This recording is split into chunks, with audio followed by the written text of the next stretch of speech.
दो चीज़ें कहना चाहूँगा। बिल्कुल। पहले तो थैंक यू कि इंडियन सिनेमा के लिए आपने कुछ बहुत तोड़ फोड़ किया है। आपकी एक्सपेक्टेशंस क्या है री रिलीज के साथ? इस बार तुम्बाड़ के साथ एक सरप्राइज भी है। फिल्म में कुछ तो ऐड किया हमने, तो लोग जो देखेंगे बहुत मजा आएगा। लोग जिन लोगों ने तुम्बाड़ नहीं देखी है उन्हें तुम्बाड़ क्यों देखनी चाहिए? क्योंकि ऐसी फिल्म हिंदुस्तान से बनी नहीं है। ये दादी माँ की कहानी है कि एक राजा होता था, कोई गुफा में जाता था, वहाँ एक राक्षस था और गेम ये था कि राक्षस आपको टच करेगा तो आप भी राक्षस बन जाओगे। आपको भुवन को कास्ट करना चाहिए एज अ राक्षस। और उसको तुम्बाड़ बहुत पसंद है। फिल्म मेकर्स बात करते हैं, राइटर्स रूम्स में बातें होती है तुम्बाड़ की, राइट। तो आपने करेक्ट क्या किया है? आप फिल्म को देखोगे, मूड हमने कैप्चर किया। हमने बारिश में शूट किया है, तो उसके लिए अगर बारिश निकल गई तो हमें एक साल सीधा जंप करना पड़ता था, क्योंकि बारिश तो चलो आप आर्टिफिशियल करवा लोगे, क्लाउड्स मैच करने पड़ेंगे। पूरी फिल्म में देखोगे तो आपको लगेगा कि ये ट्रांसपोर्ट करती है आपको। अगर सिनेमा से बाहर निकलोगे तो आप सोचोगे कि बारिश नहीं हो रही क्या। ऑल्टरनेटिव एंड भी हुआ करता था फिल्म में। पांडुरंग जो है विनायक को एक बोरी में लपेटता है जैसे दादी की तरह और खींच के लेके जा रहा है। आपने ना तंत्र की दुनिया से कुछ कुछ कॉन्सेप्ट्स अडॉप्ट करे। राइट। कुछ ऑकल्ट चीजें हुई। एक ही वाड़ा था और वो वहाँ आसपास के लोग कहते थे कि सर रात को है ना वो थाली में कुछ रख देते थे। एक दिन मैंने सोचा, मैंने कहा यार ये क्या रख देते हो, तो मैंने बंद करवा दिया। तो अगले दिन से कुछ लाइट उड़ जाए, कुछ फ्यूज उड़ जाए। क्या आप सीक्वल्स में भी एक्टिंग करोगे? तुम्बाड़ 2 की फाइनली हमने एक स्क्रिप्ट लॉक कर ली है। उम्मीद है कि अगले साल Ranveer Singh, I think, cinema कभी कभी आपको जादू दिखाता है और तुम्बाड़ वो फिल्म है जिसमें आप जादू देखो। आजा राजा बेटा, खजाना चाहिए।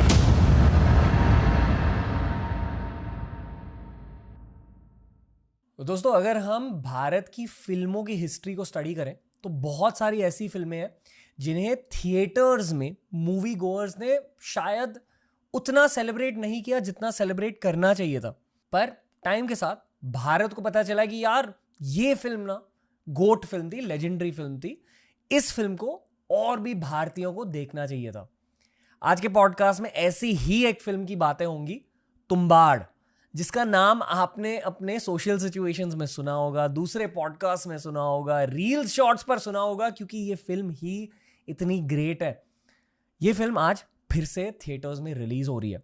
तो इस पूरे पॉडकास्ट को हमने 2 पार्ट में डिवाइड करा है। पहले पार्ट में हमने उन लोगों को एड्रेस किया जिन्होंने तुम्बाड़ देखी नहीं है। What to expect, why should you go watch that film, ऐसे सवाल आंसर हुए। पर इस पॉडकास्ट के सेकंड पार्ट में हमने तुम्बाड़ फैंस के लिए एनालिटिकल बातें करी है, तुम्बाड़ के लेयर्स को अनपील करा है और सोहम शाह, इस फिल्म के स्टार और प्रोड्यूसर, से इस फिल्म के लॉर यानी कि बैकग्राउंड कहानी, उसके बारे में बात करी है। तुम्बाड़ 2 और 3 के बारे में बात करी है और ऐसी ही बहुत ज़्यादा एक्साइटिंग बातें करी है तुम्बाड़ के जर्नी के बारे में। आप बहुत ज़्यादा एंजॉय करोगे। इस सिनेमा स्पेशल ऑफ TRS को सोहम शाह आ चुके हैं।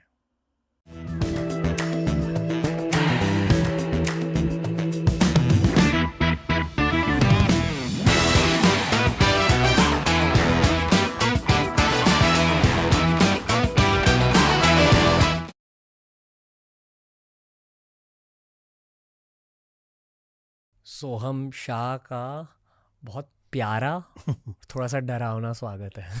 अरे बहुत बहुत धन्यवाद यार। मुझे तो अभी पता चला कि आप तो हमारे एरिया में रहते हो।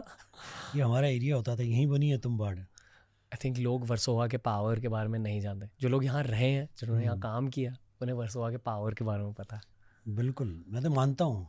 वर्सोवा में मतलब कितने लोग, मुकेश छाबड़ा, अतुल मोंगिया, तुम्बाड़ बनी और फिर आप। मैं न्यू एडिशन हूँ, पर आप सबसे खतरनाक एडिशन हो। न्यू एडिशन नहीं हो, द मोस्ट पॉपुलर एडिशन हो आप सबसे खतरनाक एडिशन हो। चलिए, मैं मान लेता हूँ क्योंकि मैंने हॉरर फिल्म बनाई है तो मुझे आपकी बात माननी पड़ेगी। ये सिर्फ हॉरर फिल्म नहीं है, आपके साथ साइकोलॉजिकली मेस अराउंड करती है, आपके दिमाग में रह जाती है सालों के लिए। इतने सारे सवाल है। पहले मैं स्टार्ट करना चाहूँगा एक कॉन्ग्रेचुलेशंस के साथ। कॉन्ग्रेचुलेशंस, बहुत आइकॉनिक फिल्म बन गई है सर, एंड आई थिंक कि अब दुनिया पहचानेगी इस फिल्म को। तो हाउ डू यू फील कि आपके दिमाग से, आपके दिल से ऐसी एक आइकॉनिक आर्ट पीस बन गई? थैंक यू रणवीर यार, इतने सारे प्यार भरे शब्दों के लिए। और मुझे लगता है कि मेरे दिल से, या मैं तो कौन हूँ यार बनाने वाला, सब ऊपर वाले की, सब अंदर फिट आपके, आपका पर्पस लिखा हुआ है, मैं ये मानता हूँ। तो मैं तो बनाने आया था शाहरुख खान टाइप की फिल्म। मैं अमिताभ बच्चन, शाहरुख खान देखकर पला बड़ा हूँ। पर शायद आई गेस डेस्टिनी ने कुछ और प्लान किया हुआ था कि मैंने शिप ऑफ थीसिस बनाई, तुम्बाड़ बनाई। पर बहुत टफ जर्नी थी हमारी तुम्बाड़ की, पर बहुत मज़ेदार जर्नी थी। मैं मानता हूँ कि कुछ कुछ आर्ट पीसेस आपसे बनाए नहीं जाते, वो आपको चुनते हैं। बिल्कुल, ये आप बिल्कुल करेक्ट मानते हो। मुझे लगता है कि फिल्म की अपनी एक डेस्टिनी होती है। खासकर मैं जैसे फिल्में बनाता हूँ, उनकी शुरू होने की डेट तो डिसाइड होती है, उनकी ख़त्म होने की, उनकी रिलीज़ होने की डेट डिसाइड ही नहीं होती। क्योंकि फिल्म, जैसे तुम्बाड़ में क्या था, फिल्म आगे आगे हम पीछे पीछे, फिल्म कह रही थी यार मुझे ऐसे बनाओ, क्योंकि डेस्टिनी थी, क्योंकि टफ फिल्म थी।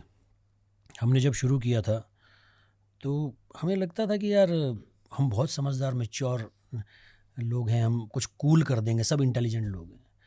पर कोई मैच्योर था नहीं, सब 35 से नीचे नीचे थे। किसी, सबके सपने बहुत बड़े थे, करते कैसे हैं ये किसी को नहीं पता था। तो हमने प्रोस्थेटिक में जो काम वीएफएक्स में होना चाहिए था, हमने सोचा हम प्रोस्थेटिक से अचीव कर लेंगे। तो हमने एक हस्तर बनाया प्रोस्थेटिक में, काले रंग का, शूट किया प्रॉपर। एडिट पे देख रहे हैं तो वो प्रोस्थेटिक फट रहा है, तो आपको लगता है कि यार इसको चेंज करना पड़ेगा।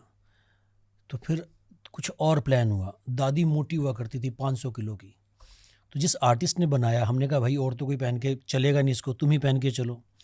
तो वो बेचारा स्ट्रगल कर रहा है, चल रहा है, हो नहीं रहा।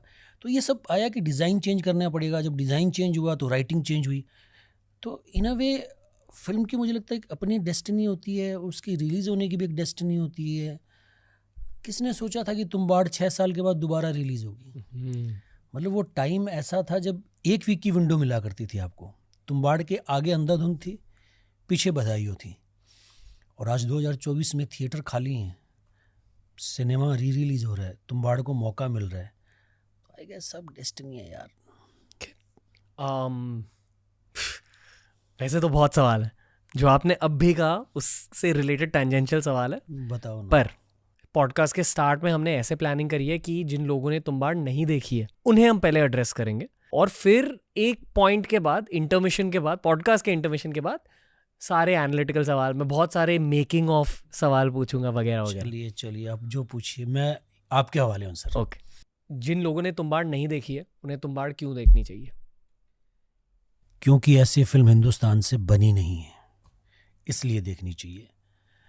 Like horror is not the correct word. मतलब मेरे हिसाब से इसका जॉनरा आप डिफाइन नहीं कर सकते। ये दादी माँ की कहानी है। जैसे दादी माँ कहानी सुनाती थी ना कि बेटा एक राजा होता था। अभी मैं तुम्हें कहानी सुनाता हूँ कि एक राजा होता था, वो एक गुफा में जाता था, वहाँ एक राक्षस था, वो राक्षस से खजाना लेके आता था। और गेम ये था कि अगर राक्षस आपको टच करेगा तो आप भी राक्षस बन जाओगे। अब ये कहानी है। मतलब मुझे लगता है कि फोकलोर सही मायने में हाथी मताई बनी थी मेरे हिसाब से, कुछ 70s 80s में, ऐसा मैंने नाम सुना हुआ है, शायद जितेंद्र थे उसमें। उसके बाद फोकलोर बनी नहीं है इंडिया से, तो इसलिए देखनी चाहिए कि इस जॉनरा की कोई फिल्म नहीं है। It's not a horror film, thriller है, ड्रामा है, डर लगता है आपको, और दादी माँ की कहानी है सबसे ज़्यादा, और कुछ ना कुछ सिखाती है आपको। It's a moral tale. और हिंदुस्तान में तो खास कर ये कि हम सिनेमा से सीखते हैं। अब तो क्या कि बहुत अवेयरनेस आ गई है सोशल मीडिया के टाइम में। एक टाइम था, जैसे मुझे बहुत अच्छे से याद है कि 3 इडियट्स फिल्म देखने के बाद पेरेंट्स ने अलाउड किया था बच्चों को, अच्छा बेटा तुम सिंगर बनना चाहते हो, कर लो। नहीं तो उससे पहले 3-4 प्रोफेशन होते थे, इंजीनियर बन जाओ, आप डॉक्टर बन जाओ। तो फिल्मों का हमारे यहाँ बहुत इम्पैक्ट है। तो मुझे लगता है कि इसलिए ये फिल्म देखनी चाहिए कि बहुत ही यूनिक फिल्म है। बिल्कुल भी हॉरर एलिमेंट्स नहीं थे आपके दिमाग में कॉन्सेप्चुअलाइजेशन के टाइम? नहीं, क्योंकि ये अगर आप देखोगे तो हॉरर जैसी कोई ट्रीटमेंट नहीं है इसकी, कोई जंप स्केयर्स नहीं है कि आपको ऐसे लगे कि दरवाज़ा खुलेगा अब कौन आ जाएगा। ऐसा कुछ नहीं है मेरे हिसाब से। कि है क्रीचर की फिल्म है, but it's not a horror film. एक बार आपको समझ में आ गया तो कुछ और ही कहानी है, कुछ और ही सेटअप है। ओके, हमारा जॉनरा नहीं है। अगर आप बुक माई शो पे जाओ, जब हम 2018 की बात बता रहा हूँ मैं आपको, तो जॉनरा क्या है? फोकलोर नाम का जॉनरा नहीं है। तो आप किस में डालोगे? आप हॉरर, थ्रिलर, ये करके आप टैग कर देते हो horror, but it's not horror according to me. जब हम इस पॉडकास्ट के लिए प्रेप कर रहे थे और आपस में बातें हो रही थी, वी वर सेइंग कि यार ये इतनी हाई कॉन्सेप्ट फिल्म है कि कॉन्सेप्चुअली बहुत एडवांस्ड है, एंड जिसने भी ये फिल्म लिखी है बहुत दिमाग लगाया हर सीन में। आई फील कि जब ये फिल्म शूट भी हुई है तब लोकेशन स्काउटिंग में बहुत दिमाग लगाया गया, लाइटिंग में बहुत ज़्यादा दिमाग लगाया गया, बहुत ज़्यादा डिटेल ओरिएंटेड फिल्म है। तो I actually was terming it a high concept film, but जब आप बातें कर रहे हो ऐसा लग रहा है कि नहीं, एक्चुअली सिंपलिस्टिक प्रेमाइज है। बट ये सिंपलिस्टिक प्रेमाइज का आइडिया आपसे आया है। I personally look at it as very very high concept. नहीं, इट इज़ लाइक क्या चीज़ होती है कि यार एक कहावत होती है लोकल सीजनल, ऐसा कुछ करके होता है कि लोकल खाना चाहिए, सीजनल खाना चाहिए। तो बहुत ही लोकल भारतीय फिल्म है, इंडियन फिल्म है, पर जो आपने कहा कि बहुत ही हाई कॉन्सेप्ट है, बिल्कुल हाई कॉन्सेप्ट है। इस फिल्म को बनाने में हमें 6 साल लगे। उससे पहले राही ने बहुत मेहनत की हुई थी, जो डायरेक्टर थे। जब राही हमारे पास लेके आया था तो बहुत ही डिटेल चीज़ लेकर आया था कि उसके पास एक 700-800 पेजेस का तो पूरा बुकलेट हुआ करता था, जिसमें स्केच किए हुए थे हर सीन, लोकेशंस के फ़ोटो थे। पंकज और राही, पंकज जो सिनेमेटोग्राफर थे, उन लोगों ने बहुत रेकी की थी। तो हर चीज़ की इतनी रेकी हो चुकी थी। उसके बाद हमने शूट चालू किया, उसके बाद हमने 6 साल लगा दिए। आप फिल्म को देखोगे तो सिनेमेटोग्राफी इतनी कमाल की है फिल्म की, और मूड हमने कैप्चर किया। हमने बारिश में शूट किया है, तो उसके लिए अगर बारिश निकल गई तो हमें 1 साल सीधा जंप करना पड़ता था, क्योंकि बारिश तो चलो आप आर्टिफिशियल करवा लोगे, पर क्लाउड्स मैच करने पड़ेंगे। हमने ऐसे दिन देखे हैं कि जहां हमारा पूरा सेट वेट कर रहा है बादलों के लिए 3-3, 4-4, 5-5 दिन, और विंडो यही है अगस्त सितंबर में शूट कर सकते हो आप, ये 2 महीनों में। तो नहीं तो मूड मैच नहीं होगा। तो आप पूरी फिल्म में देखोगे तो आपको लगेगा ये ट्रांसपोर्ट करती है आपको। अगर सिनेमा से बाहर निकलोगे तो आप सोचोगे कि बारिश नहीं हो रही क्या। ये चीज़ है। VFX, मैं छोटी सी स्टोरी सुनाता हूँ। गो हेड, गो हेड। तो भाई मेरे तो पैसे ख़त्म हो गए थे फिल्म बनाते बनाते। तो फिल्म रेडी थी, शूट हो गया था, नाम भी था फिल्म का। तो मैंने सोचा कि मुझे पोस्ट प्रोडक्शन के लिए फंडिंग मिल जाएगी, तो मैं किसी को ले आता हूँ। तो मैंने प्रोडक्शन हाउस को अप्रोच किया, वो तैयार हो गए। अब वो एक सर्टन जगह से VFX करवाना चाहते थे इंडिया में। मुझे वो जगह पसंद नहीं थी, मुझे उनका काम पसंद नहीं था। तो मैंने कहा भाई मैं मेरी प्रॉपर्टी बेच दूंगा, पर मैं यहाँ से VFX नहीं करवाऊंगा। मैंने स्वीडन से VFX करवाया। और ये तब की बातें हैं, अब तो VFX बहुत आम बात होगी। हमने शुरू किया था 2012 में। ये जो मैं VFX की बात बता रहा हूँ ये है 2015-16 के आसपास। और उसमें बहुत मज़ेदार किस्सा बताता हूँ। वो स्वीडिश आदमी को हम अप्रोच कर रहे हैं और वो हमें जवाब नहीं दे रहा, ना हाँ कह रहा ना कह रहा। उसको लग रहा है कि हम पैसे नहीं देंगे, हम अननोन कोई हैं। तो उसने हमें कहा कि यार मैं कान फिल्म फेस्टिवल में आ रहा हूँ, कान या कांस जो भी प्रोनाउंस करते हैं, मुझे इसकी प्रोनाउंसिएशन कभी समझ में नहीं आती, तो अगर आप लोग वहाँ आना चाहो तो आ जाओ मिलने के लिए। तो मैं, मेरा एग्जीक्यूटिव प्रोड्यूसर, मेरा डायरेक्टर, हम सब वहाँ गए उससे मिलने के लिए। फिर उसने हमारा शक्ल देखा, उनको लगा कि जेन्युइन लोग हैं, पैसे वैसे दे देंगे, तो उसने काम शुरू किया। तो जैसे कि हर चीज़ का हमने इतना डिटेल किया ना कि जैसे मुझे कभी कभी मुग़ल आज़म याद आ जाती है, कि जैसे मुग़ल आज़म की ऐसी स्टोरीज़ हुआ करती है कि जो हीरे थे वो असली थे जिनके साथ उन्होंने शूट किया था। तो हमारी फिल्म आप देखोगे तो ताले देखोगे, फिल्म में बस देखोगे, जो बस यूज़ हुई है वो 1935 की बस है। जो बाइक यूज़ हुई है वो भी करीब उस एरा की बाइक है। तो हर चीज़ जैसी होनी चाहिए ना, कि VFX स्वीडन से हो रहा है, आपका बैकग्राउंड अमेरिका से हो रहा है, और ऐसा नहीं कि कहने के नाम से भी अमेरिका का मतलब हाई, उसका एकदम प्रॉपर आर्टिस्ट ढूंढ कर किया गया है। हमारा पहला कट था 3.5 घंटे का। हमारी एडिटर ने 1.25 साल 1.5 साल सिर्फ एडिटिंग की है, उसको 100 मिनट का बनाया है। तो हर चीज़ को जितना टाइम जो चाहिए था ना, हमने वो दिया है। इसलिए आप कह सकते हो बिल्कुल हाई कॉन्सेप्ट फिल्म है। और फिल्म में देखोगे तो बहुत लेयर्स हैं, बहुत कुछ सीखने को है। आई फील कि किसी को ना प्रेप करना पड़ता है तुम्बाड़ के लिए, तुम्बाड़ देखने के लिए थोड़ा सा ऑनेस्टली, और ये हम प्रेप कर रहे हैं। कुछ ऑकल्ट चीज़ें हुई। हाँ, मतलब हम एक ये वाड़ा था, अगर आपने देखी है फिल्म जी, जिसमें हम शूट करते थे, और वो वहाँ आसपास के लोग कहते थे कि सर रात को है ना वो थाली में कुछ रख देते थे। तो एक दिन मैंने सोचा, मैंने कहा यार ये क्या रख देते हो, कि खाना रखते हैं जी, कोई आता है। मैंने कहा पागल हो गया तुम यार, कैसी बातें करते हो। तो मैंने बंद करवा दिया। तो अगले दिन से कुछ ना कुछ प्रॉब्लम, कुछ लाइट उड़ जाए, कुछ फ्यूज़ उड़ जाए, कुछ ये हो जाए, कुछ वो हो जाए। तो कुछ तो वियर्ड सा होना चालू हो गया।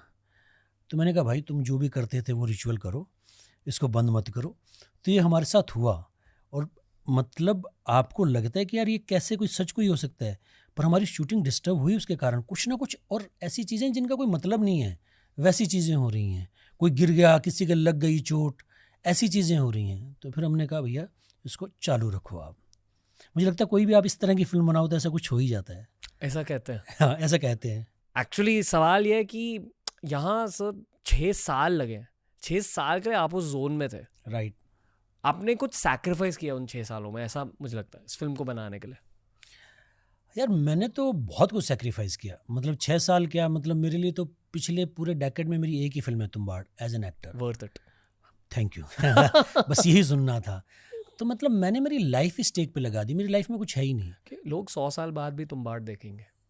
यार। मज़ा आ जाए ऐसा होए तो, पर मुझे लगता है ऐसा पक्का होगा। अगेन मैं आपको टेंजेंशियल सवाल नहीं पूछ सकता, तो अक्सर पॉडकास्ट में ना एक फ्लो होता है, फ्लो के हिसाब से जाता है, बट क्योंकि ये वाली सेक्शन हमारी प्री सेक्शन है, इसलिए कुछ आखिरी सवाल पूछूंगा। बिल्कुल। क्या एक्सपेक्ट कर सकते हैं लोग तुम्बाड़ से? हाँ, अगर किसी ने नहीं देखी है तो। सिनेमा कभी कभी आपको जादू दिखाता है, और तुम्बाड़ वो फिल्म है जिसमें आप जादू देखोगे। दूसरा सवाल, फिल्म देखने के बाद एक इंसान के दिमाग में क्या बदलता है तुम्बाड़ देखने के बाद? तुम्बाड़ देखने के बाद डेफिनेटली एक बार आप सोचने पे मजबूर हो जाते हो कि यार बात तो सही है, लालच बुरी बला है। मुझे लगता है तुम्बाड़ देखने के बाद आप थोड़े से ज़्यादा मैच्योर बन जाते हो। इफेक्टिवली वही आप कह रहे हो। बिल्कुल, कि ये बुजुर्गों का एक लेसन है कि ग्रीड से दूर रहो। हाँ, लालच बुरी बला है, मतलब हिंदी की बात है कि लालच बुरी बला है। 2018 में जब ये फिल्म रिलीज हुई तो जनरली रिसेप्शन क्या थी ऑडियंस की, and I am sorry I am bringing this up, but when it went out of theatres आपके दिल में क्या था? नहीं, जब फिल्म निकली थिएटर में तो मेरे दिल में बहुत खुशी थी, ऐसी कोई खास बात नहीं है। पहले जो 2 दिन थे वो बहुत टफ थे। मेरा भाई मुझे बहुत बार कहता रहता था कि यार लोगों को लगता है ना कि क्या होगा, इतना बड़ा शहर बॉम्बे, कैसे कामयाब हो गए। तो पहले 2 दिन जो कलेक्शन आए थे मेरा दिल टूट गया था। मैंने मेरे भाई को कॉल करके कहा कि यार मैं फेल हो गया। ऐसा मैंने कभी नहीं कहा मेरी लाइफ में, ना उससे पहले ना उसके बाद में। शाम का टाइम था, मैं 10th रोड पे किराए पे रहता था उस समय। तो मैंने उसको कॉल किया 7-1 बजे के आसपास। मैंने कहा यार तू सही था, मैं फेल हो गया। पर कुछ दिनों में 1-2 दिन में फिल्म स्टेडी हो गई, चलने लगी। तो जो भी बॉक्स ऑफिस किया, जो ओपनिंग लगी थी उसके हिसाब से काफ़ी डिसेंट बॉक्स ऑफिस था, तो मेरे को उतना दुख नहीं हुआ। सेकंड ये भी था कि फिल्म इसलिए सिनेमा से निकली थी क्योंकि अमेज़ॉन पे फिल्म आ गई थी, तो फिल्म और रहती। पर उसके बाद जो प्यार मिला, जो OTT पे प्यार मिला, वो अद्भुत था। मैं किसी चीज़ का कुछ भी ट्वीट करता हूँ आज भी, 2 ही क्वेश्चन होते हैं, तुम्बाड़ 2 कब बन रही है और तुम्बाड़ 1 री रिलीज़ कर दो। तो ये रहा बस। हाँ, ये ज़रूर है कि एक्सपेक्टेशंस हमारी बहुत ज़्यादा थी, इसलिए 6-7 साल लगे कि आप दे पाए, क्योंकि आप किसी चीज़ से उम्मीद कर रहे हो कि यार ये लोगों तक पहुँचेगी। वो पहुँची भी, पर वो अलग तरीके से पहुँची। मुझे लगता है वो भी एक डेस्टिनी है शायद, इसलिए री रिलीज़ भी हो रही है, शायद इस बार पहुँचेगी। पर्सनली जब मैं किसी फिल्म को देखने जाता हूँ, मैं एक फैक्टर के लिए बहुत प्यासा रहता हूँ। उस फैक्टर का नाम है एटमॉस्फेरिक सिनेमा। अरे क्या बात है! जहाँ आपको एक फिल्म देख के ऐसा लगे कि आप भी उसी दुनिया में शामिल हो, स्पेशली वेदर कंडीशंस की वजह से। जिस मतलब जो वेदर कंडीशंस फिल्म में दिखाए गए, एक्चुअली भाई आप समझा दो एटमॉस्फेरिक सिनेमा होता क्या है। कि आपको ट्रांसपोर्ट कर दे कोई चीज़। और 2018 में जब फिल्म रिलीज़ हुई थी तो मैं लोगों को इंटरव्यू में कहा करता था कि यार आप फिल्म देखकर निकलोगे तो आपको लगेगा कि यार मैं कहाँ हूँ। ये थोड़ा सा आपको थोड़ा सा इल्यूजन ऐसा हो, थोड़ा सा खो जाओ आप। तो तुम्बाड़ देखकर जब भी आप सिनेमा से निकलोगे ना, तो आपको ये लगेगा कि बारिश नहीं हो रही क्या। ये पहला फील होगा। तो वो अचीव करना मुझे लगता है कि काफ़ी मुश्किल होता है। तो उस मायने में एटमॉस्फेरिक है। और जो वूम के सीन हैं, जो वूम ब्रीद करता है, वो बहुत खूबसूरती है इस फिल्म की। हाश। अब पोस्ट सेक्शन की शुरुआत कर सकते हैं। चलिए। ओके दोस्तों, ये था हमारा part 1 of the Tumbbad conversation. अगर आपने तुम्बाड़ नहीं देखी है तो इस अगले सेक्शन में बहुत सारे स्पॉयलर्स होने वाले हैं, बहुत सारी एनालिटिकल बातें होने वाली है. आप अगली वाली सेक्शन को शायद एंजॉय नहीं करोगे unless you have gone and seen Tumbbad. तो अगर फिल्म नहीं देखी है तो पॉज करके जाके टिकट खरीद के देखो थिएटर्स में. और अगर तुम्बाड़ देखी है तो enjoy the next section starting in 5, 4, 3, 2, 1. कब बन रही है तुम्बाड़ 2? हाँ यार, ये सवाल ना सभी मुझसे पूछते हैं, पर वो जैसे आपने पहले कहा ना कि फिल्म की डेस्टिनी होती है, फिल्म आपको चुनती है. आपके दिल में है? मेरे दिल में जब मैं तुम्बाड़ बना रहा था तब से है, और 2 नहीं 3 भी है. It should be A trilogy. तो तुम्बाड़ 2 की फाइनली हमने एक स्क्रिप्ट लॉक कर ली है. तो मुझे उम्मीद है कि अगले साल हम शूट करेंगे. कब रिलीज होगी मुझे पता नहीं है, पर अगले साल हम शूट करेंगे. पर इसी जोन में? हाँ, मतलब थोड़ी सी अलग कहानी होगी, सीक्वल होगा. ओके. पांडुरंग की स्टोरी होगी कि पांडुरंग के साथ आगे क्या हुआ. वाह. पर या उम्मीद है कि हम शूट करेंगे. स्टोरी 47 के आसपास खत्म होती है ना? बिल्कुल 47 के आसपास खत्म होती है. तो नेक्स्ट फिल्म चालू होगी 51 से और जाएगी 70 तक. वाह. जैसे ये चालू होती है 1918 में और चलती है 1947 तक. ये वहाँ से आगे 20-30 साल. यहाँ इंडिया पे भी एक नैरेटिव हो रहा है ना? हाँ हाँ, मतलब कि जो वो थी ना कि आज़ादी मिली है, कि 47 वो था साल जिसमें आज़ादी मिली थी. तो काफ़ी कुछ था फिल्म में. एक ऑल्टरनेटिव एंड भी हुआ करता था फिल्म में. ओके. कि पांडुरंग जो है विनायक को एक बोरी में लपेटता है जैसे दादी की तरह, और खींच के लेके जा रहा है. वो जो फ्लैट लैंड है जहाँ से विनायक ट्रैवल करता है हमेशा, पांडुरंग लेके जा रहा है. और सामने से हम देखते हैं भारत सरकार की गाड़ियाँ आ रही है, क्योंकि अभी वाड़े पे सरकार का कब्जा होने वाला है. तो एक ऑल्टरनेटिव एंड भी हुआ करता था. तो हाँ, उस समय की पॉलिटिक्स थी कि भाई देश ब्रिटिश हुआ करते थे, आपने फिल्म में देखे. तो ये कुछ अलग होगा, इस समय का जो भी होता था वो होगा इस समय में. वो एंडिंग रिजेक्ट क्यों हुई? वो मुझे पसंद नहीं थी. मैं मतलब ऐसा आदमी कि मैंने सब तरह से नर्चर किया लोगों को, भी आपको ये चाहिए. उन्होंने कहा कि ये सेट वर्क नहीं कर रहा, तोड़ दो. 7 दिन की जगह 17 दिन शूट हो रहा है, बारिश नहीं है, वेट करना पड़ेगा, सब अलाउ है. एंड को लेकर ना मैं बहुत फंसी था. मुझे लगता था कि यार मैं बहुत ही बॉलीवुड फिल्में देख के आया हूँ, तो मेरे लिए इमोशनल होनी चीज़ें बहुत ज़रूरी थी. मेरे लिए ये वर्क करता है कि बाप ने बेटे के लिए जान दे दी. तो आप इमोशनली इतना कुछ, आप कितना भी महान कुछ देख लो, पर अगर आप इमोशनली मूव नहीं हुए ना, किसी तरह से रोए हंसे, कुछ होना ज़रूरी है. तो मुझे लगता था कि वो इमोशनली थोड़ा सा मूव होना लोगों के लिए बहुत ज़रूरी है. कि विनायक को अगर पांडुरंग खींच के ले जाएगा तो बात बनेगी नहीं. लोगों को कंप्लीशन, वो पूरा एक सर्कल कंप्लीट होता हुआ नहीं दिखेगा. ये मेरे हिसाब से पूरी स्टोरी कंप्लीट होती है कि कहाँ से शुरू हुआ. उसका एक रिडेम्पशन भी है विनायक का, कि Vinayak is not a hero और नॉट अ विलन, थोड़ा सा ग्रे कैरेक्टर है. तो मुझे लगता है कि वो ज़रूरी था. मैं इस एंड पे था कि यार मैं इसी एंड के साथ जाऊँगा. ऑल्टरनेट एंडिंग के बारे में थोड़ा सा बात कर लें. बिल्कुल. बेसिकली उसके पीछे कॉन्सेप्ट ये रहा होगा कि विनायक खुद अभी दादी माँ बन जाता है. हाँ हाँ, दादी माँ की तरह रहता है घर पे. मतलब आगे होता तो शायद पांडुरंग उसको दादी माँ की तरह रखता या क्या करता, पर फिल्म वहाँ छोड़ देती है. इससे पहले एक और ऑल्टरनेटिव एंड हुआ करता था. तो 3 एंड थे. तो एक हमने शूट किया था 2012-13 में, जब हस्तर काले रंग का हुआ करता था. मैंने आपको बताया ना कि प्रोस्थेटिक काफ़ी बार फेल हुआ. तो उसमें क्या होता था, फिल्म कहाँ ख़त्म होती है, वहाँ ख़त्म होती है जब हस्तर आ जाता है. वो बहुत सारी गुड़िया लेके आता है. मैं ज़्यादा नहीं बताऊँगा, नहीं तो जो लोग पहली बार देखने जाने वाले हैं उनको मज़ा नहीं आएगा. और हस्तर ऊपर से रस्सी काट देता है और इतने में फिल्म ख़त्म हो जाती है. ये एंड हुआ करता था. फिर मैंने जो दूसरा बताया ये एंड हुआ करता था. फिर तीसरा एंड हुआ.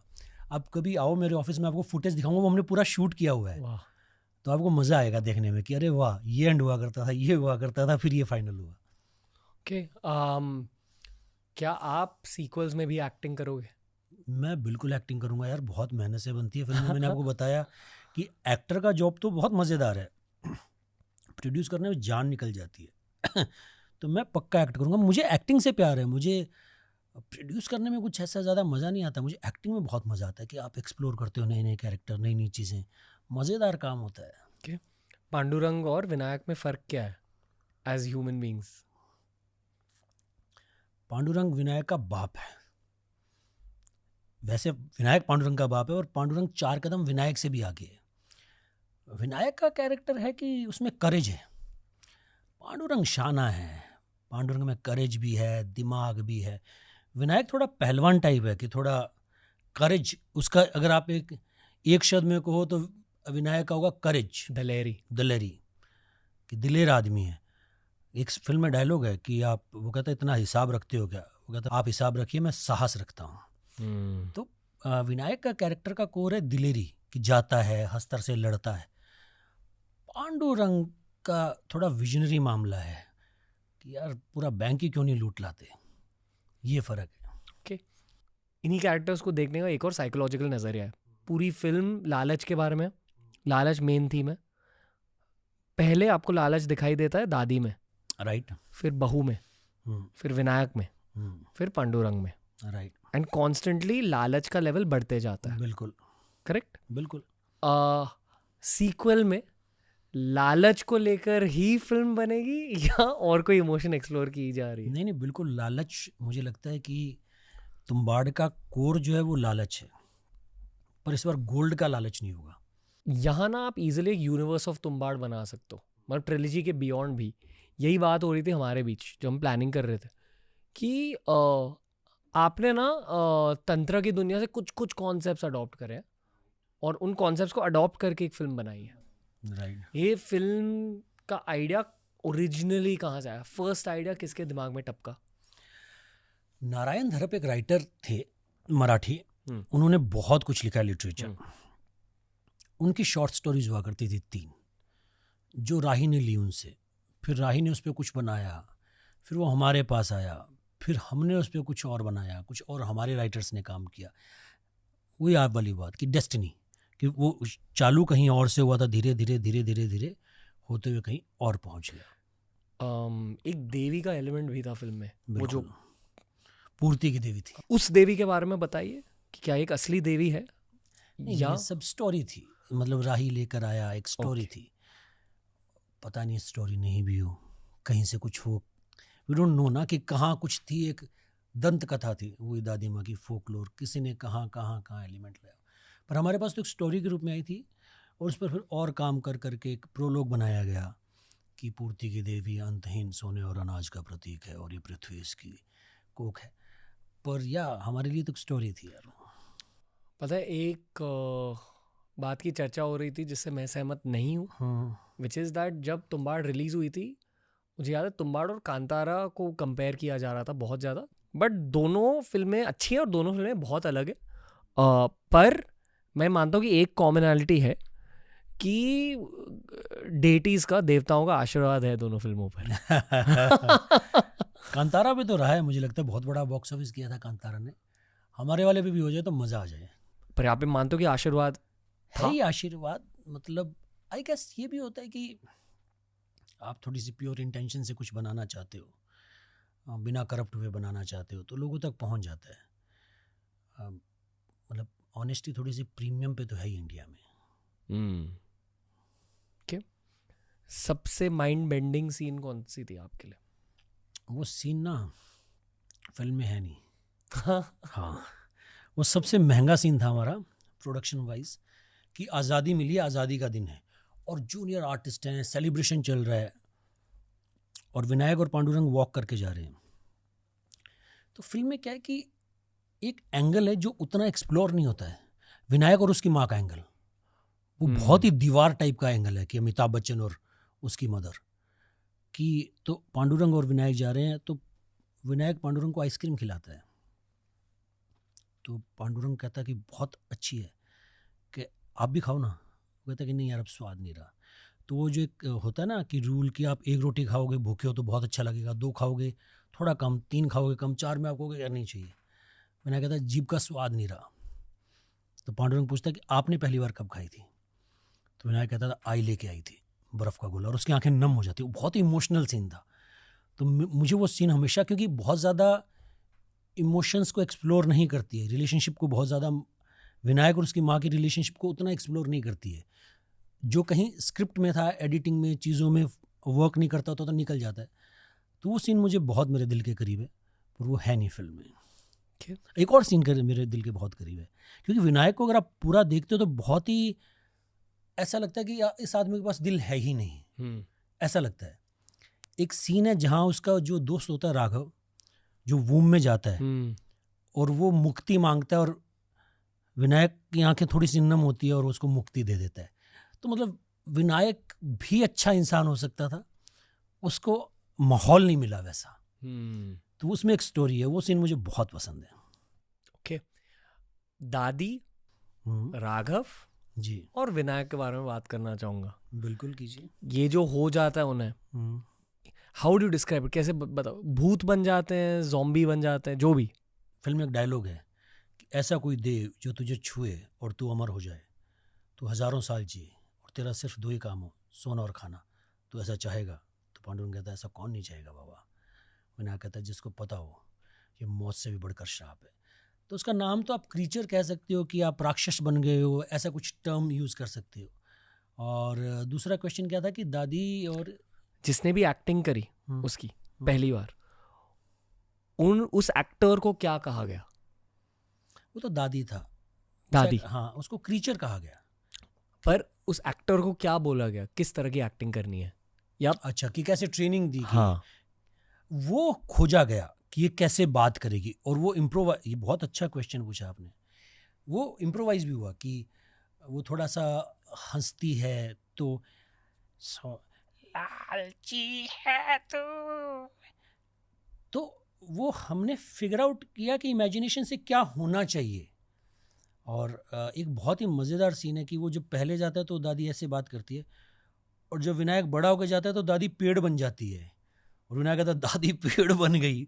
तो बहुत ही अतरंगी सीन है। वो सब इम्प्रोवाइजेशन, इमेजिनेशन के थ्रू आया कि अच्छा ये ऐसे, जैसे मैंने आपको बताया कि पहले दादी 500 किलो की हुआ करती थी ओरिजिनल डिज़ाइन में, पर वो प्रोडक्शन वाइज करना बहुत मुश्किल था, तो फिर कुछ और किया गया। तो ऐसे हमने खोजा कि कैसे बात करेगी, क्या होगा, वो सब इम्प्रोवाइज करके हमने उसकी लैंग्वेज निकाली कहीं ना कहीं।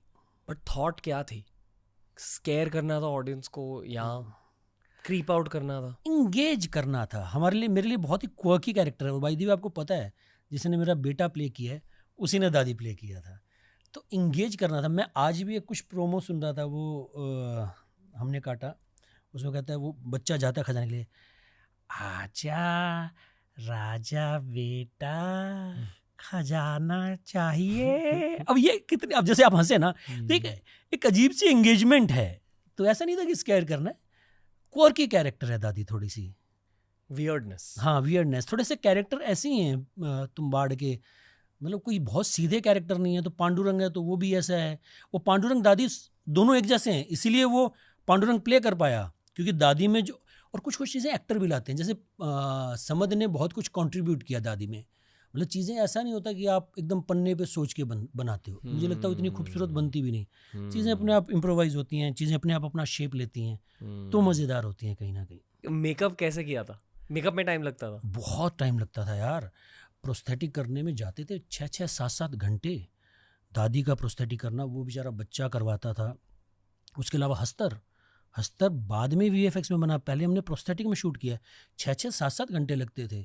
और जो मेरे वाला हुआ था बाद में, मैं 1-2 रात सोया नहीं था, क्योंकि वो करो उतारो, 7 घंटे करो फिर उतारो। तो मैं उस मेकअप के साथ ही जितने घंटे 2 घंटे कुर्सी पे नींद आती थी उतनी ले लेता था। तो इसका मतलब एटलीस्ट 6 से 7 घंटे का प्रोसेस था मेकअप का। बहुत सारे सवाल है, बताओ ना। हस्तर का एक्टर सेम ही था थ्रू आउट? हस्तर का एक्टर चेंज होता रहा, पहले किसी ने और ने हस्तर प्ले किया, फिर किसी और ने। हस्तर प्ले करना टास्क हुआ करता था यार, बहुत ही सफोकेटेड फील करते थे वो। मतलब प्रोस्थेटिक मतलब क्या, प्लास्टिक होता है सब, आदमी को अंदर घुटन होने लगती है, तो इट वाज वेरी टफ। तो time to time actor change होते रहे, उसमें भी बहुत काम हुआ। बहुत सारे एक्टर्स को ट्राई किया, किसी को कथक आता है क्या, ताकि कुछ मूवमेंट दे सकें, कुछ अलग कर सकें। तो बहुत मेहनत की गई उन सब चीज़ों में, फिर जाकर कहीं ये अचीव हुआ। वूम कैसे बना? इसका भी बहुत इंटरेस्टिंग स्टोरी है यार। पहले जो हस्तर था वो केव में हुआ करता था, एक काले रंग की केव होती थी जहाँ से हस्तर आता था, वो फुटेज है मेरे पास। फिर धीरे धीरे मैंने बताया ना, हस्तर वर्क नहीं किया, रीराइटिंग शुरू हुई, तो एक आइडिया आया कि यार इसको वूम बना देते हैं, और वूम धड़केगा। अगर आपने फिल्म देखी है तो वो ब्रीद करता है, तो वो धीरे धीरे सब ये आइडियाज़ ऐसे नहीं थे कि पहले दिन से कागज़ पे थे, धीरे धीरे इम्प्रोवाइज होके हुआ कि यार इसको ऐसे चेंज कर देते हैं। तो वो फुटेज जो हमने शूट की थी वो बिल्कुल ज़ीरो हो गई, जो केव में काले अस्तर के साथ शूट की थी, फिर दोबारा नए से शूट किया। खर्चा कितना आया था? सब कुछ बिक जाए उतना खर्चा आया था। वो बनाया कैसे? पर वो सब प्रोडक्शन डिज़ाइन का काम था, बहुत रिसर्च, इन सब चीज़ों में इमेजिनेशन ज़्यादा यूज़ हुई हैं। एक आर्टिस्ट हुआ करता था नितिन हमारे यहाँ, और वो लड़का मेरे पास आया था इंटर्न, एज ए इंटर्न। उसका काम होता था कि फ़ोटोकॉपी करवा ला, ये कर ले, और उसने कुछ स्केच किया दीवार पे, वो हम लोगों को बहुत अच्छा लगा। तो हमने धीरे धीरे उसको प्रोडक्शन डिज़ाइनर बना दिया। तो उसने सब चीज़ें डिज़ाइन की, फिर एग्जीक्यूट की। और जैसे मैंने पहले कहा ना, ये बहुत टफ हुआ करता था क्योंकि सबके सपने बहुत बड़े थे, किसी को आता नहीं था कि कैसे करेंगे, बहुत ही ट्रायल एंड एरर। ये वूम का सेट भी 2 बार बन के बिगड़ा है, फिर कहीं जाकर अचीव हो पाया है। बड़ी कहाँ बनाया था? भांडुप। कोई वेयर हाउस मिला होगा? हाँ, वेयर हाउस वहीं। Got it. आपने फिल्म यार बड़े प्यार से देखी है, मैं एक बात कहूँगा, आपने बड़े मन लगा के फिल्म देखी है। मतलब आई फील कि जितने लोगों को फिल्म मेकिंग थोड़ी भी आती है ना, वो तुम्बाड़ को बहुत ज़्यादा अप्रिशिएट करेंगे। Little things, lighting, sound design, atmospheric nature, you are right, कि बहुत मुश्किल फिल्म है और बहुत बहुत सोच समझ कर जिस तरह की फ्रेमिंग। एक एंड में सीन है जहाँ पांडुरंग अकेले खड़ा हुआ, वहाँ थोड़ा सा डच एंगल यूज़ किया गया, मुझे ये याद। कुछ सीन्स रह जाता है आप में, बिल्कुल, पर इन सीन्स के पीछे जितना दिमाग लगा है, only another film maker will understand कि अच्छा यहाँ पावर है ये फिल्म में। I agree. आप कब डायरेक्ट करने वाले हो फिल्म? एक्चुअली डायरेक्ट करनी है। बिल्कुल करनी चाहिए आपको। करनी चाहिए, पता चल जाता है। हाँ, इतनी सारी बातें कर पाते हो आप यार, मतलब यहीं से तो खुलती है ना कि चीज़ें, आप यू कैन सी इट ना, कि ऐसा एंगल है या ये है, तो कुछ है जो आपको एक्सप्लोर करना चाहिए। You should direct a film, you should start from a short film. Artistic goal यही है एक पॉइंट के बाद। प्लस एक और एंगल है, टेक का एंगल है, बट जो भी है अभी सोरा जान तो चैट जीपीटी है। हाँ, उसका एक वीडियो वर्जन बन गया। अच्छा, तो वीडियोस कॉन्स्टेंटली इम्प्रूव होते जा रहे हैं। तो मैं सोच रहा हूँ कि जो ये ऐसे मान लो, and this is by no means to say that, मतलब ये जितनी भी मेहनत लगी है, ये भी आइकॉनिक है, ये एक लेजेंडरी फिल्म मेकिंग की कहानी है। बट जो बहुत ज़्यादा मुश्किल सीन्स होते हैं, at some point I think AI इतनी ज़्यादा एडवांस हो जाएगी कि आप घर बैठे ग्राफिक्स बना पाओगे। आई थिंक दुनिया वहाँ जा रही है, जितनी समझ मेरी है। तो I think film making easier बन जाएगी और स्टोरी टेलिंग ज़्यादा मुश्किल। वो अभी भी हो ही रहा है। मतलब जो आप कह रहे हो ना कि VFX बहुत आसान हो गया है, मैट पेंटिंग ऐसे नाम हुआ करते थे, तब नए नाम हुआ करते थे, पर मुद्दा ये कि हम लोगों को छू नहीं पा रहे हैं। अब VFX से इमोशन नहीं क्रिएट कर सकते, यही स्किल होती है। हाँ, स्टोरी टेलिंग अलग चीज़ है, टेक्निकल अलग चीज़ है। तो ये जो आपने कहा कि यही स्किल होती है स्टोरी टेलिंग की, जो आपने सॉरी मैं आपको कट कर रहा हूँ, जो आपने एंड की बात की, वो एंड यही था कि वो मुझे टच चाहिए। मतलब सब क्रिएटिविटी, सब कुछ करो जो कुछ करना, पर अंत में ना मुझे महसूस कराओ कि यार बाप ने बेटे के लिए जान दे दी।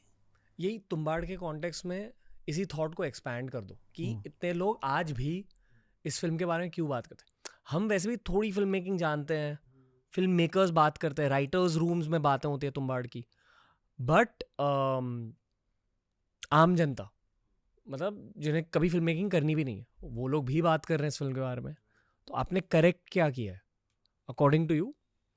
ये दिल वाले पार्ट के बारे में थोड़ा सा बताइए तुम्बाड़ कॉन्टेक्स्ट में। एक ये पापा ने, वो जो आपने कहा बाप ने जान दे दी बेटे के लिए, मतलब मुझे लगता है कि फिल्म की सिनेमाटोग्राफी इतनी अद्भुत है। मैं उस समय भी किसी को दिखाता था ना, उसको फिल्म समझ में नहीं आती थी, पर ऐसा लगता था यार कैमरा का काम बहुत अच्छा है। ये मैं बात कर रहा हूँ 2014 की। उस समय सिनेमाटोग्राफी कोई बात ही नहीं करता था यहाँ पर, 10 साल पहले की बात कर रहा हूँ। तब ये होता था कि यार आइटम सॉन्ग कितने हैं, गाने कितने हैं, कॉमेडी कितनी है। तो मैं उस समय भी फुटेज दिखाता था ना किसी को, तो राह चलता आदमी कहता था कि यार सुंदर बहुत है। तो वो जो सुंदरता है ना, वो लोगों को अट्रैक्ट करती थी उस समय। सुंदरता, हाँ, कि सिनेमाटोग्राफी बहुत खूबसूरत है, कि बारिश, मूड, ये लोगों को अट्रैक्ट करता था। उस समय भी फुटेज देख के लोगों को मज़ा आता था। ये जिस समय फिल्म आई थी उस समय सिनेमा में कनेक्ट नहीं की, क्योंकि कोई बड़ा स्टार नहीं था, बड़ा डायरेक्टर नहीं था, वो ज़माना अलग था, हमारे आगे अंधाधुन, पीछे बधाई हो, साथ में फर्स्ट मैन। पर OTT पे लोगों ने प्यार दिया क्योंकि बहुत ही इंडियन स्टोरी है, तो उसने मुझे लगता है कि वो बहुत वर्क की है। प्लस ग्रेट, सॉरी मैं ये टर्म यूज़ कर रहा हूँ, but great horror films, great psychological films की एक कमी है, क्योंकि ये टैग आ जाता है, दैट्स व्हाई पीपल आर ये, सॉरी आई नो दिस। नहीं प्लीज़ आप कहिए। मुझे हॉरर फिल्म से बहुत डर लगता है बाय द वे। मैंने मेरी ज़िंदगी में 1.5 हॉरर फिल्म देखी है। एक तो राज जो पूरी देखी है, बिपाशा बासु। हाँ बिपाशा बासु वाली, और एक भूत देखी जो मैं आधी देख कर आ गया। मुझे बहुत डर लगता है, तो मुझे हॉरर फिल्मों से बहुत डर लगता है। और क्योंकि जो लोग मुझे पूछते हैं कि यार आपकी फिल्म बहुत डर लगता है देख के, और मेरे लिए बहुत इजी है कि आपको पता है कि यार समधी तो यार जो दादी बना हुआ है वो मतलब शूट कर रहा है, वो ज़मीन के नीचे है, मैं पूछ रहा हूँ बेटा चाय पिएगा, चाय मंगवाऊँ तेरे लिए, कॉफ़ी मंगवाऊँ? और तो मेरे लिए तो कुछ भी वियर्ड नहीं है। हस्तर, मैंने थोड़े दिन पहले एक पोस्ट किया कि मैं ऐसे सोया हुआ हूँ, सर्कल बना हुआ है और हस्तर साइड में है। अब लोगों के लिए वो इमेज बड़ी खतरनाक है, मुझे तो पता है यार वो कौन सा एक्टर प्ले कर रहा है। हाँ तू ठीक है ना यार, तेरे को चाहिए तो मुझे बता देना, कि हम दोनों ही हैं। मतलब कुछ कैमरा लगा हुआ, मैं वैसा हूँ नहीं कि जाके वैनिटी में चला जाऊँ, मैं वहीं लेट जाता था सेट पे, तो मैं बात करता रहता था उनसे, तो चाहे आधा घंटा मैं सो लेता था वहीं। मुझे बहुत मज़ा आता था, मुझे सेट पे रहने में ना बहुत मज़ा आता है। तो मेरे लिए मुझे क्या डर लगेगा वहाँ पर। मुझे जब दूसरों की फिल्म देखता हूँ ना, भूत राज, तो मुझे बहुत डर लगता है। कि शूटिंग के दौरान कैसे सपने दिखाई देते थे रात में? रात में कभी कभी बहुत डरावने सपने दिखाई देते थे। बीच में तो ऐसे होने लगा था कि मैं किसी को कहता था कि यार मेरे पास सो, कि मेरे रूम में मैं मेरे किसी दोस्त को कहता था यार मुझे आज ना थोड़ा, क्योंकि मुझे ऐसा लगता था कि सपने आएंगे फिर नींद नहीं आएगी, नींद नहीं आएगी अगले दिन काम नहीं कर पाओगे, तो मैं कहता था किसी ना किसी को यार मेरे पास सुला दो, मुझे आज नींद नहीं आएगी, मुझे एंग्जाइटी फील हो रही है। तो थोड़ा सा आप क्या उस जोन में स्टेप इन कर ही जाते हो। ऐसी फिल्में, कोई भी फिल्म शूट करते हो, अगर आप एक गैंगस्टर की फिल्म शूट कर रहे हो तो आपके दिमाग में वो थोड़ा सा चलने लगेगा। कि एक शायद दिलीप कुमार साहब ना बहुत चले जाते थे फिल्मों में, तो डॉक्टर ने कहा था कि आप इतना मत जाया करो, कैरेक्टर में आप बह जाते हो। तो एक्ट्रेस के साथ काफ़ी बार होता है मुझे लगता है। हस्तर आते थे सपने में? हस्तर से ज़्यादा दादी आती थी सपने में क्योंकि दादी से विनायक का रिलेशन ज़्यादा क्लोज है, तो हस्तर से ज़्यादा दादी आती थी सपने में। राजा बेटा खजाना चाहिए। जो दादी की सेक्शन है स्टार्ट में, जहाँ वो उसे बांध देती है, नंजी, ये सब प्री प्लान था कि ऑन सेट प्लान हुआ? नहीं, प्री प्लान थी। बहुत सारी चीज़ें बहुत सारी चीज़ें प्री प्लान थी, बहुत सारी चीज़ें चेंज हुई। दादी का कैरेक्टर चेंज हुआ कि दादी बंधी हुई है, ये हमेशा हुआ करता था। दादी वो जो चेन है उससे बंधी हुई है ताकि दादी कहीं जाके किसी को खा ना जाए। पहले दादी अलग हुआ करती थी, फिर ये दादी थी तो इसमें वो सलाखें लगी हुई ताकि दादी का मुंह ना खुले, तो दादी किसी को खा ना जाए।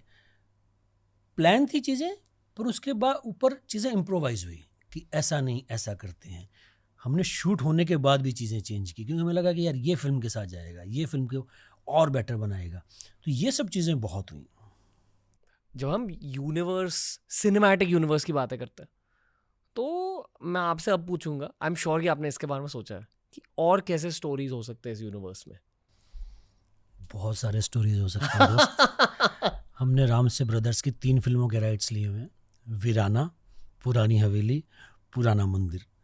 तो देयर इज़ अ प्लान कि कहीं से कुछ हो जाए, तो हम भी एक्सप्लोर कर रहे हैं। यूनिवर्स का आइडिया थोड़ा सा नया है हमारे लिए, पर ट्रिलॉजी का आइडिया हमेशा हुआ करता था हमारे पास।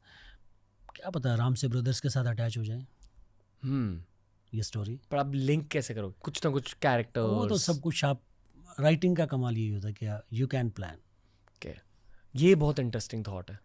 बट मान लो आपने एक्चुअली यूनिवर्स ऑफ तुम्बाड़ बनाया, you have to dedicate 30-40 years of your life, at least 10 years.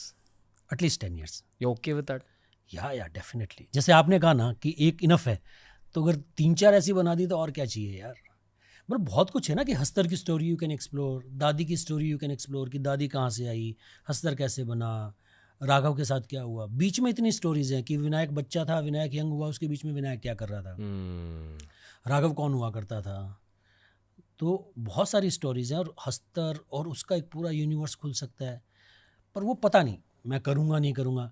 कई बार आपको एक्साइटमेंट होती है, कई बार आपको लगता है कि नहीं यार कुछ और भी तो बनाना है, क्योंकि मुझे एक और फिल्म बनानी है जो तुम्बाड़ से 10 गुना ज़्यादा बड़ी है, और उस फिल्म का नाम है संतोष लक्ष्मी।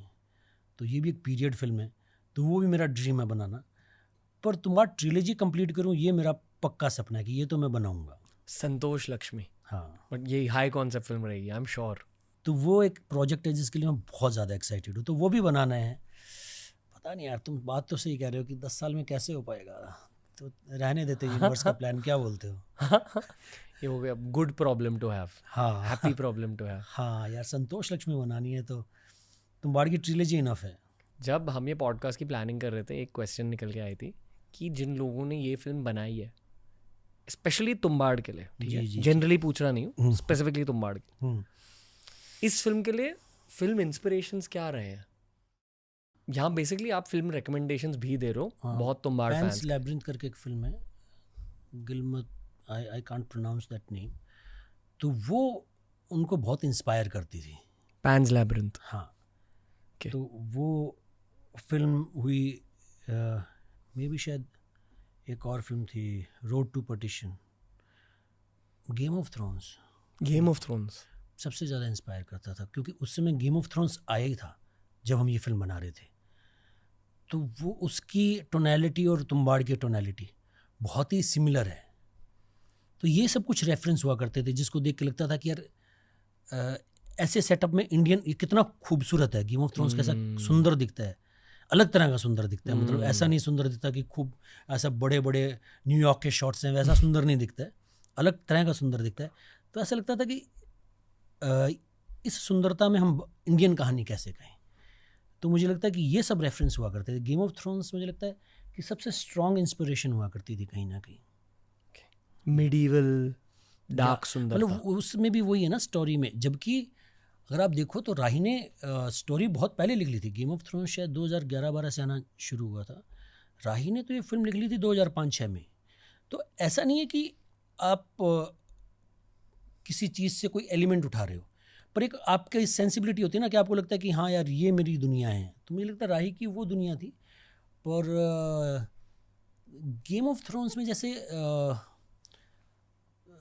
थोड़ा सा वो भी हैं कि क्या बोलते हैं, नाइट वॉकर। तो you can understand that the world is very similar, कि हाइपर रियलिटी भी है, कुछ और भी है। तो मुझे लगता है कि वो गेम ऑफ थ्रोन्स करेक्ट है तुम्बाड़ के लिए। नाइट वॉकर, नाइट वॉकर शब्द मैं बहुत टाइम से सुना नहीं। नाइट वॉकर, नाइट वॉकर वो कैसे थे ना, और मतलब ड्रैगन्स। जो पहला सीजन था, जब नेड स्टार्क मरता है तो आपको लगता है कि नेड स्टार्क मर गया। आपको लगता है कि ये हीरो था यार, ये कैसे मर सकता है। तो कुछ था यार उसमें। तो मुझे लगता है कि वो एक हमारे लिए हुआ करता था समझने की चीज़। मान लो आपके पास हाइपोथेटिकली 10,000 करोड़ थे, और फिर आपसे कहा जाता कि अभी जाके आप तुम्बाड़ 2 बनाओ, आपका फिल्म मेकिंग का प्रोसेस बदलता? ये पहला सवाल है। दूसरा सवाल ये कि आपके पास 10,000 करोड़ होते तो आप किसको कास्ट करते तुम्बाड़ में? मैं भाई खुद को कास्ट करता हूँ। मैंने आपको बहुत क्लियरली बताया है कि प्रोड्यूस करना बहुत टफ काम है। मुझे एक्टिंग का बहुत शौक है। मैं यहाँ हूँ एक्टर बनने के लिए। मुझे सबसे ज़्यादा मज़ा आता है एक्टिंग करने में। तो पहली बात। दूसरी बात, मैं फिल्म वही बनाता जैसी बननी चाहिए थी। 10,000 करोड़ हों या नहीं, उससे कोई फ़र्क नहीं पड़ता। मतलब उससे चीज़ें आप बिगाड़ कोई लोगे। जैसे कि अगर मुझे कमर्शियल करना होता तो मैं इस फिल्म को कभी का यूज़ कर चुका होता था। कि तुम्बाड़ को तो प्यार मिल गया था पहले साल में, तो तुम्बाड़ 2 अभी तक बन के बाहर आ गई होती थी। पर मुझे लगता है कि पता नहीं क्या बनेगा, लोगों को पसंद आएगा नहीं आएगा, पर एटलीस्ट मुझे तो समझ में आना चाहिए कि हाँ यार ये तुम्बाड़ 2 बन रही है, इसमें मज़ा आएगा। तो मुझे भी तक मज़ा नहीं आया। अब फाइनली एक स्टोरी है जो हमने फाइनल की है। तो पैसों से ज़्यादा इंटेंशन का लेना देना है मुझे लगता है और तुम्बाड़ के साथ। पर मतलब अगर आपको किसी सुपरस्टार्स को पिक करना होता तो कॉन्सेप्ट आपके दिल में ऑलरेडी है तुम्बाड़, यूनिवर्स ऑफ तुम्बाड़ का। चेहरे किसके दिखाई दे रहे हैं आपको? मुझे भाई खुद का चेहरा दिखाई देता है, किसी का चेहरा नहीं दिखाता। लालची हूँ मैं। एक्टर विक्रम हो सकता है, could be a good choice. या मैं सोच रहा हूँ कि और कौन है। रणवीर सिंह हो सकता है। रणवीर सिंह उस दुनिया में फिट बैठता है। क्यों पता नहीं, मुझे लगता है ऐसा लुक है कि जैसे बाजीराव की है उसने। ये फिल्म कौन सी थी जहाँ ओल्ड स्कूल सोनाक्षी सिन्हा के साथ? हाँ, लुटेरा। हाँ। लुटेरा, हाँ। Same tonality, similar tonality, same तो नहीं। जो मुझे रणबीर कपूर बहुत पसंद है, पर मुझे लगता है रणबीर कपूर तो तुम्बाड़ के यूनिवर्स में नहीं बैठता। ज़्यादा साफ सुथरे हैं। हाँ, तो मतलब थोड़ा सा या रणवीर सिंह आई थिंक। के मेनन नहीं यार, वो थोड़ा सा अलग पर्सनालिटी चाहिए। रणवीर सिंह या Vikram. Vikram would be a good choice. और कौन? और कौन? अजय देवगन। मृणाल ठाकुर हो सकता है। मैं ये भी सोचो कि एक्चुअली महाराष्ट्र से कौन है, कि रूटेड इन महाराष्ट्र कहानी है। पर रणवीर सिंह ने बहुत अच्छा एक्सेंट किया था। बाजीराव में बहुत अच्छा एक्सेंट किया था। मुझे तो मेरी तो जान निकल गई थी, क्योंकि हमने फिल्म शूट कर ली और फिल्म की एडिट देख रहे हैं हम, और मैं हूँ राजस्थान से और मेरा आसपास का एरिया हरियाणा, तो ऐसे लग रहा है कि हरियाणवी जाट खड़ा होकर बात कर रहे हैं। तो भी हुआ कि डबिंग में फिक्स करो इसे, तो वो मराठी जो लहजा लाना होता ना। और by the way Ranveer Singh को जिसने ट्रेन किया था उसी आदमी ने मुझे ट्रेन किया था, तो फिर उसने मुझे ट्रेन किया धीरे धीरे। मैं तो मतलब वो कायदा होता ना, वो लेके बैठ गया A फॉर एप्पल। उसने कहा भाई ऐसे होता नहीं है, थोड़ा सा लहजा पकड़ना होता है। तो बड़ा टफ काम था मेरे लिए। मतलब मुझे अगर आप पूछोगे ना, फिल्म के शूट में बॉडी बनाना, बारिश में शूट करना, कीचड़ में, कुएं में जाना, सब आसान था। जो मराठी एक्सेंट पकड़ना था ना, वो बहुत टफ था दोस्त। आपको भुवन को कास्ट करना चाहिए। भुवन बाम एज अ राक्षस वो कर भी लेंगे। अरे उसको तुम्बाड़ बहुत पसंद है यार। उसने बहुत प्यार दिया फिल्म को, बहुत तारीफ की है। मुझे भी दिल्ली में मिला था तो बोल रहा था, हाँ राइट, भुवन महाराष्ट्रियन भी है। राइट। रियल रिकग्नाइज रियल भी। हाँ बिल्कुल बिल्कुल। Fun thought experiment. और कोई नाम लेना चाहोगे आप? इन सारे लोगों के कॉल आ जाएंगे। एक पॉडकास्ट करता है, रणवीर। मैं भी शायद, I don't know if I fit. Pandurang तो तुम प्ले कर सकते हो यार, नहीं? हाँ, वो थोड़ी हरामीगिरी है। आई डोंट नो, मतलब एक है फेस में। Pandurang you can play. या एक्चुअली नाइस थॉट। मुझे पांडुरंग का कैरेक्टर अभी जब आप कह रहे हो ना कि विजनरी है ये वो, I completely agreed in my head कि हाँ एग्जैक्टली यही शब्द था। विजनरी है पांडुरंग यार। मतलब विनायक वैसा विजनरी नहीं है। विनायक बहुत ही करेज वाला गेम है विनायक का। आप यूनिवर्स ऑफ तुम्बाड़ में लाओगे मेंटल हेल्थ का एंगल समझो? उसके लिए तो अलग फिल्म बनानी पड़ेगी यार। मेंटल हेल्थ से ही रिलेटेड एक चीज़ पूछना चाहूँगा। ये मैं एज अ प्रोड्यूसर नहीं पूछा, पर एज एन एक्टर, कोई मेंटल हेल्थ खराब करने वाली सीन थी? या another way of asking it is, सबसे क्रीपी सीन कौन सी थी? या सबसे आपके लिए सबसे like not a positive scene? Not a positive scene वही जो हस्तर के साथ आमना सामना होता था। मतलब कुछ आप इतना ट्रिगर हो जाते थे कि कुछ चीज़ें जो प्लान नहीं की होती, कि वैसे चिल्लाता है विनायक, ये कुछ प्लान नहीं थी। मतलब आप करते करते आपके अंदर इतना एक एंगस्ट आ जाता है कि एक कुछ भी कह लो कि आप ऐसा करने लगते हो। तो जो हस्तर के साथ सीन थे वो थोड़े टफ हुआ करते थे, वो थोड़ा मेंटली आपको एग्जॉस्ट कर देते थे।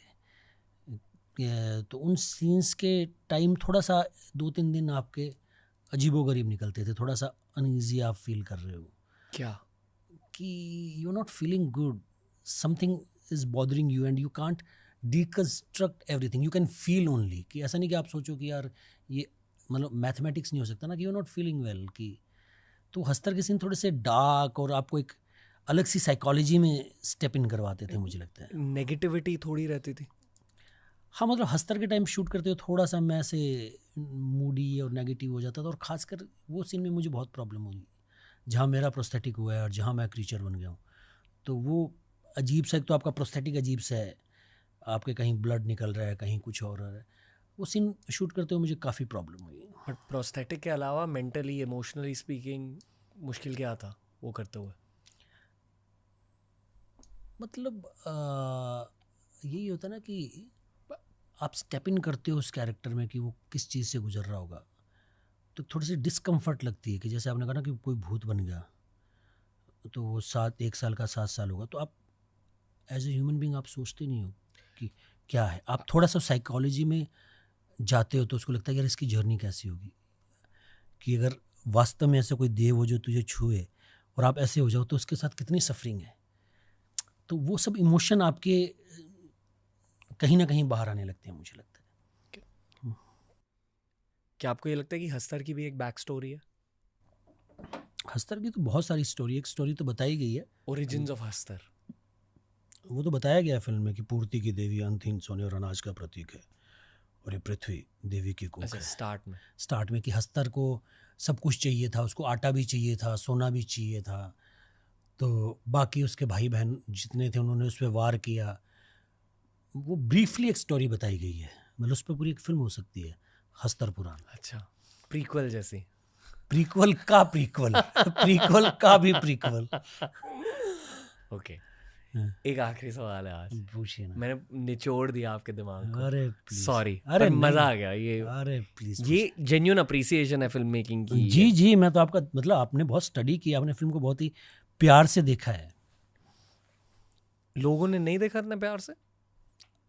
लोगों ने देखा होगा, लोगों ने बहुत प्यार दिया होगा, पर लोगों ने मुझसे ऐसे बात नहीं की ना।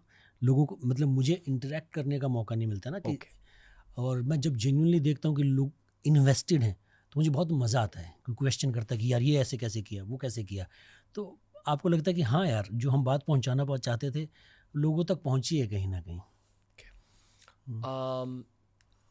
2018 में फिल्म रिलीज हुई थी, राइट, मतलब 6 साल पहले। इन 6 सालों में हमने काफ़ी सारे हिट्स देखे जो थोड़े वही डार्क सिनेमा ओरिएंटेड, भूल भुलैया 2, स्त्री 2 वगैरह।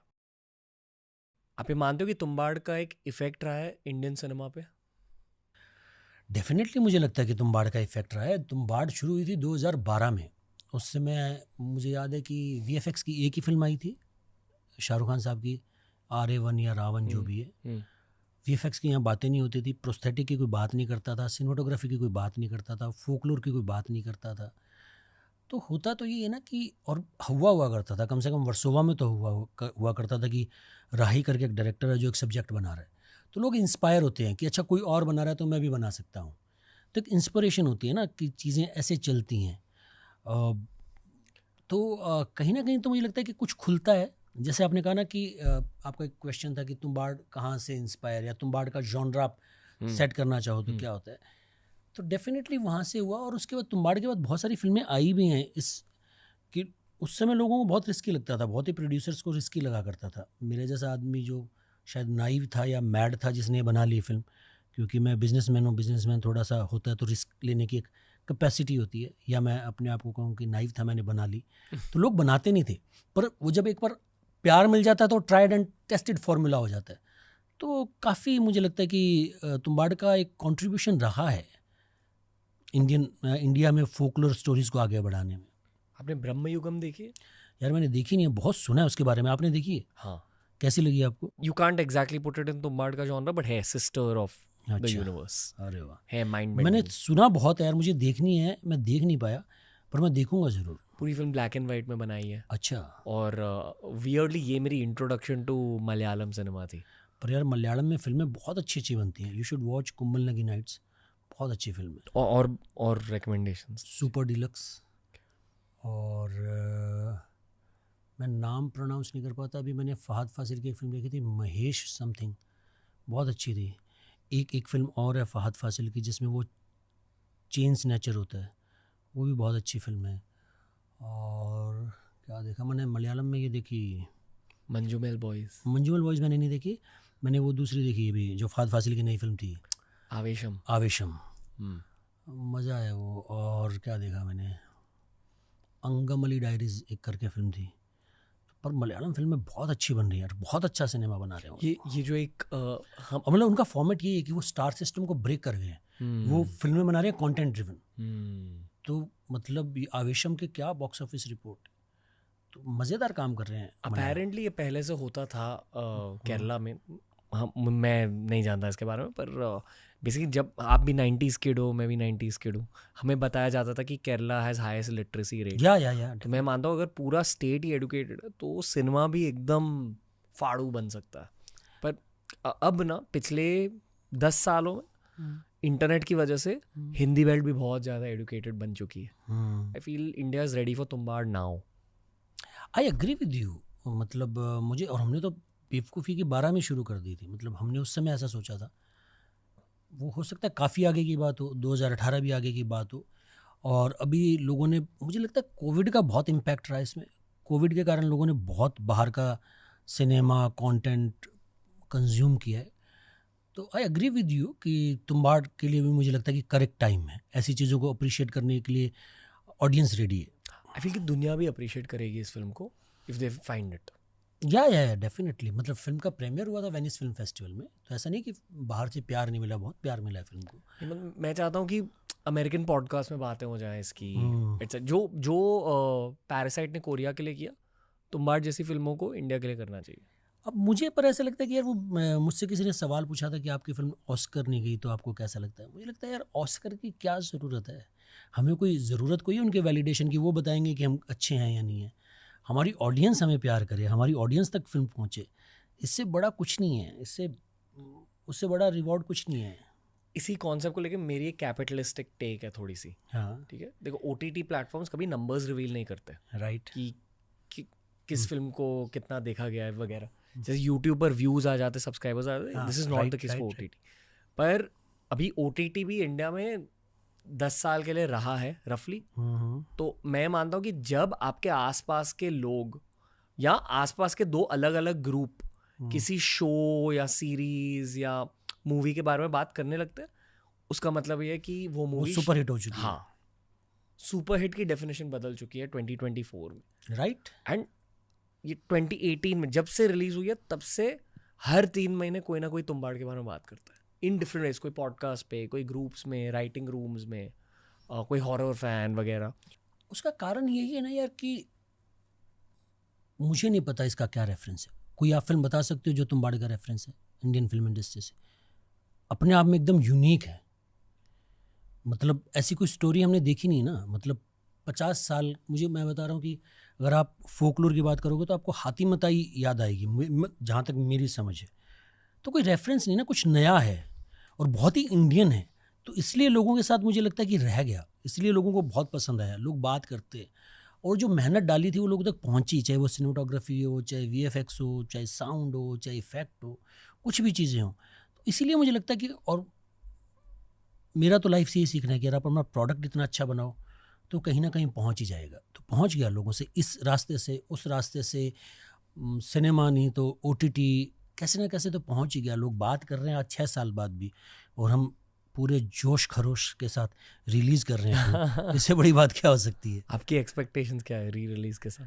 मेरी कोई एक्सपेक्टेशन नहीं है यार. जितना हो जाए अच्छा है, जो आ जाए. लोग कह दें कि मज़ा आएगा. पर इस बार तुम्बाड़ के साथ एक सरप्राइज़ भी है. फिल्म में कुछ तो ऐड किया हमने छोटा सा, तो लोग जो देखेंगे बहुत मज़ा आएगा लोगों के लिए. जो तुम्बाड़ फैन है उनको बहुत मज़ा आएगा. ईस्टर एग वो आप देखना तो पता चलेगा. ओके. सोहम भाई, 2 चीज़ें कहना चाहूँगा. बिल्कुल. पहले तो थैंक यू कि इंडियन सिनेमा के लिए आपने कुछ बहुत तोड़ फोड़ किया है. तो genuinely thank you as a fan of Indian cinema. और ये सारे इंडियन सिनेफाइल्स आपसे कहेंगे कि थैंक यू. वो आई थिंक वो आप जानते हो. Thank you. हाँ, मतलब उसके लिए बहुत मेहनत की है. ये थैंक यू कमाने के लिए बहुत मेहनत की है. पर नहीं यार, मतलब ऐसा कुछ नहीं है. मुझे लगता है कि लोगों का प्यार मिला, यहाँ की ऑडियंस ने प्यार दिया जी. आप जैसे लोग हुए तो तुम्बाड़ जिंदा है. नहीं तो मतलब पहले दिन के जो हमारे कलेक्शन थे, ऐसा लगता था कि फाइल बंद हो गई है बॉस. 7 साल की मेहनत पानी में मिल गई है. पर ऑडियंस, आप जैसे लोगों ने इतना प्यार दिया, इतनी बात की, तो लोग कहीं, मुझे आपको थैंक यू बोलना चाहिए कि आपने इतनी बात की. यहाँ इधर जैसे आपने भी कहीं बात की तो फिर उससे बात चालू होती, किसी ने कहीं और बात की, तो इसी तरह चर्चा में आई फिल्म कहीं ना कहीं. सोहम भाई थैंक यू, मज़ा आ गया आपके साथ. थैंक यू रणवीर, मुझे बहुत मज़ा आया तुम्हारे साथ बात करके यार. ये था आज का podcast. I feel like I am a part of the journey in some small capacity now. तो मैं फ़ैन रहा हूँ इस फिल्म का, एंड आई जस्ट होप कि बहुत सारे लोग इस फिल्म को देखें, not just now but over the next 10-20 years. मैं मानता हूँ कि ये एक सिनेमैटिक पर्सपेक्टिव से गेम चेंजिंग फिल्म है भारत के लिए, पर लोग ये सच्चाई अब जानेंगे 2020s में. Thank you Ranveer, thank you. और तुम्बाड़ 2 के लिए आपकी डेट्स तो मिलेंगी. क्या ख्याल है, क्या ख्याल है? मिल जाएंगी. Don't worry. Thank you Ranveer. Thank you भाई, थैंक यू. मज़ा आ गया. मज़ा आया. तो दोस्तों ये था आज का एपिसोड और इसी के साथ टीआरएस की जर्नी खत्म, क्योंकि मैं तुम्बाड़ 2 में पांडुर नहीं, आई एम किडिंग, क्या पता, पर एंजॉय किया ना ये वाला एपिसोड। ऐसी फिल्मों को सेलिब्रेट करना चाहिए यार। हमने इतने सारे पॉडकास्ट बनाए हैं डार्क फिल्म्स के टॉपिक को लेकर। आई जस्ट होप कि भारत भी डार्क सिनेमा को डिस्कवर करे, इस तरह के एटमॉस्फेरिक सिनेमैटिक सिनेमा को डिस्कवर करे। जाके तुम्बाड़ को देखो थिएटर्स में। The film deserves all the adulation and support from our country. भारतीय फिल्म है ये, वन ऑफ द गोट भारतीय फिल्म्स है फॉर मी। अगर आपको थोड़ी सी भी फिल्म मेकिंग आती है ना, आप इस फिल्म को बहुत ज़्यादा सपोर्ट करोगे, बहुत ज़्यादा अप्रिशिएट करोगे। जाके तुम्बाड़ देखो।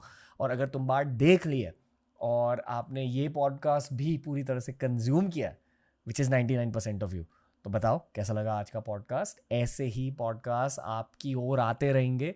कमेंट सेक्शन में हमें मूवी रिकमेंडेशंस दीजिए, और भी मूवीज़ रेकमेंड कीजिए, डिस्कस कीजिए कि इसी तुम्बाड़ के जॉनर में वर्ल्ड वाइड सिनेमा से और भारतीय सिनेमा से और कौन सी मूवीज़ हम सारों को कंज्यूम करनी चाहिए। Let's discuss and until next time guys, from TRS, from Ranveer, from the team, we'll see you very very soon.